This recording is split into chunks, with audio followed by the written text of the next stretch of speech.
அனைத்து விவசாய பெருமக்களுக்கும் வணக்கம். நான் உங்கள் அக்ரி காயத்ரி. இன்னைக்கு நம்ம தக்காளியில் வரக்கூடிய பூச்சி வகைகள் மற்றும் அதற்கான அறிகுறிகளை பற்றி தான் பார்க்க போகிறோம். ஃபஸ்ட்டு வரக்கூடிய பூச்சினா காய்ப்புழு. இந்த காய்ப்புழு இதில் இருக்கக்கூடிய சின்ன புழு இலைகளை கடித்து சாப்பிடும். இதுவே முதிர்ந்த புழுக்கள் இருந்துச்சுன்னா பழங்களை ஒரு வட்ட வடிவத்தில் ஓட்ட போடும். உள்ள தலையை மட்டும் விட்டுட்டு உடல் எல்லாமே வெளியே தொங்கிட்டு இருக்கும். உள்ளே இருக்கக்கூடிய திசுக்கள் எல்லாத்தையும் சாப்பிட்றனால அந்த பழத்தை உங்களுக்கு மார்க்கெட்டில் எடுத்துக்க மாட்டாங்க.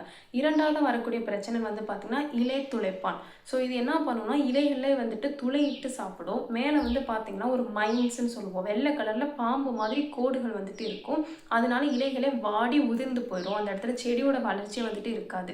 மூணாவதாக இருக்கக்கூடிய பிரச்சனை பார்த்தீங்கன்னா இலைப்பேன். ஸோ இலைப்பேன் தாக்குதல் இருக்குது அப்படின்னா உங்களுக்கு இலைகள் மேலே பார்த்தீங்கன்னா வெள்ளை கலரில் கோடுகள் மாதிரி இருக்கும். ஸோ ஸ்ட்ரீக்ஸ்ன்னு சொல்லுவோம். இரண்டாவதாக குருத்துகள் எல்லாமே காய்ந்து போயிடும். உங்களுக்கு பூவுமே அந்த இடத்துல பார்த்தீங்கன்னா முதிர்ச்சியை அடைவதற்கு முன்பே பூ உதிர்ந்து போயிடும். ஸோ இது பார்த்தோன்னா டொமேட்டோ வில்ட் ஸ்பாட் வைரஸ்ன்னு சொல்லுவோம். தக்காளி புள்ளி வாடல் நோயை பரப்பக்கூடிய ஒரு வெக்டாராக இந்த இலைப்பேன் செயல்படுது. ஸோ அந்த நோய் உங்களுக்கு வந்துச்சு அப்படின்னா நீங்கள் வேரோட அந்த செடியை அகற்றி போடுவது நல்லது. ஏன்னா அது அப்படி ஒரே நேரத்தில் எல்லா செடிகளுக்குமே பரவதற்கும் வாய்ப்புகள் இருக்குது. ஸோ நாலாவது வரக்கூடிய பூச்சி பிரச்சனை பார்த்தீங்கன்னா வெள்ளை ஈ. இந்த வெள்ளைன்னு எடுத்துக்கிட்டோம்னா ஒரு வகையான ஒரேசியஸ் ஃபீடர். இது தக்காளி மட்டும் இல்லை, வெண்டை தென்னை போன்ற அனைத்து வகையான பயிர்களுமே தாக்கக்கூடிய ஒரு பூச்சியாக இருக்குது. தக்காளியில் இது என்ன பண்ணோம்னா டொமேட்டோ எல்லோ லீஃப் கர்ல் வைரஸ்ன்னு சொல்லுவோம். மஞ்சள் இலை சுருட்டு வைரஸை பரப்பக்கூடிய ஒரு வெக்டாராக இருக்குது. இது அடியில் உட்காந்துட்டு அதை சாரை உரியும் போது உங்களுக்கு தக்காளியோட இலைகள் பார்த்தீங்கன்னா ஃபுல்லாக மஞ்சள் கலரில் மாறி கீழ் நோக்கி சுருண்டு போய் உதிர்ந்து போயிடும். அப்படி சுருண்டு போகும்போது அந்த இடத்துல பூ வைக்காது, காயும் காய்க்காது. உங்களுக்கு அந்த இடத்துல மகசூலே குறைவதற்கு வாய்ப்புகள் இருக்குது. நாலாவது பார்த்தீங்கன்னா லீஃப் ஈட்டிங் கேட்டர்பில்லர், இலை தின்னும் புழுக்கள் அப்படின்னு சொல்லுவோம். அது என்ன பண்ணணும்னா அந்த உங்களுக்கு அந்த நரம்பு பகுதியை மட்டும் விட்டுட்டு மித்த இருக்கக்கூடிய இலைகள் எல்லாத்தையும் கடிச்சு சாப்பிட்றனால அந்த இடத்துல செடிகளே பார்த்தீங்கன்னா அங்கங்கே ஓட்ட போட்ட மாதிரி இல்லை கடிச்சு விட்ட மாதிரியும் இருக்கும். அந்த இடத்துல பச்சையம் இல்லாதனால உங்களுக்கு அந்த இடத்துல மகசூல் இருக்காது. இதுதான் மேஜராக வரக்கூடிய பூச்சி வகைகள் மற்றும் அதற்கான அறிகுறிகள். உங்கள் வயலும் இந்த மாதிரி பிரச்சனை இருக்குன்னா இதுக்கு என்ன தீர்வுன்னு சொல்லி யோசிக்கிறீங்களா? அதுக்கு நம்ம ரிப்சோபயோடெக்கில் இருக்கக்கூடிய ப்ராடக்ட் தான் இன்ஃபினிட்டி. இதில் ஒரு 5 வகையான நுண்ணோய் இருக்குது. Beauveria பேசியானா, மெட்டாரைசம் அனிசோஃபிலை, வெட்டிசீலம் நெக்கானி, வெட்டிசீலம் கிளாமிடோஸ்போரியம், நிமோரியா relay. இந்த 5 நுண்ணே நம்ம ஒரே ப்ராடக்ட்டில் வச்சுருக்கனால நான் இப்போ சொல்லக்கூடிய வெள்ளையும் இலைப்பேனும் ஒரு வகையான சாரூஞ்சு பூச்சி.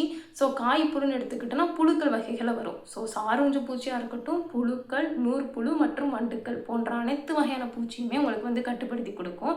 ஒரு ஏக்கருக்கு 250 கிராம் அளவு கொண்ட ஒரு பேக்கெட் உங்களுக்கு தேவைப்படும். ஃபஸ்ட்டு டோஸ் என்ன பண்ணுங்கள், ஒரு 10 லிட்டரு நீங்கள் 10 டேங்க் ஸ்ப்ரே பண்ணுவீங்க அப்படின்னா 10 லிட்டர் தண்ணியில் இந்த ஒரு பாக்கெட்டை 2 நாளுங்கிறது கட்டாயம். 3 நாள் 4 நாள் ஊற வச்சிங்கன்னா ரிசல்ட்டு நல்லாயிருக்கும்.